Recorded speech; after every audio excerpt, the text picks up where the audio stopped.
حدیث یاد آئی کہ حضرت عمر فاروق رضی اللہ تعالیٰ عنہ کو توریت کا نسخہ ملا. توریت قرآن ہے نا، انکار نہیں ہے. حضور کے سامنے پڑھنے لگا، پڑھتا جو اٹھایا چہرہ تو حضور کے چہرے کو دیکھا تو ناراضگی کے آثار تھے، حضور ناراض ہو رہے تھے. وہ کچھ پوائنٹ اور ہے، میں بتا رہا ہوں آپ کو کیوں ناراض ہو رہے تھے. کہ اے عمر تم مجھے توریت سنا.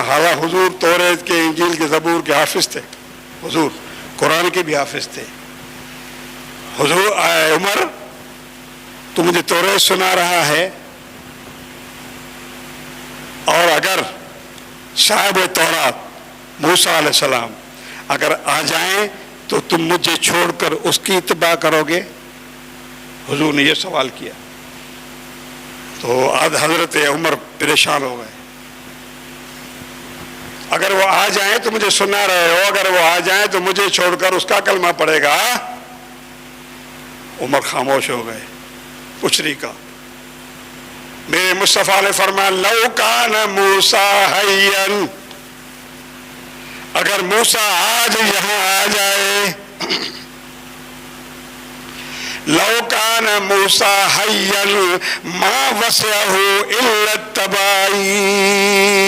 عمر سن لو، اگر حضرت موسیٰ آج یہاں آ جائے اور میرا زمانہ پائے تو میرے بغیر اس کا گزارا نہیں. میرا ہی کلمہ پڑھنا پڑے گا، میری شریعت پر چلنا پڑے گا، میرے قانون پر چلنا پڑے گا. حالانکہ خود نبی ہے، ان کا بھی قانون ہے، مگر مصطفیٰ آئے سارے قانون ختم. اب اگر قانون چلے گا تو قیامت تک مصطفیٰ کا چلے گا. اسے رب نے فرمایا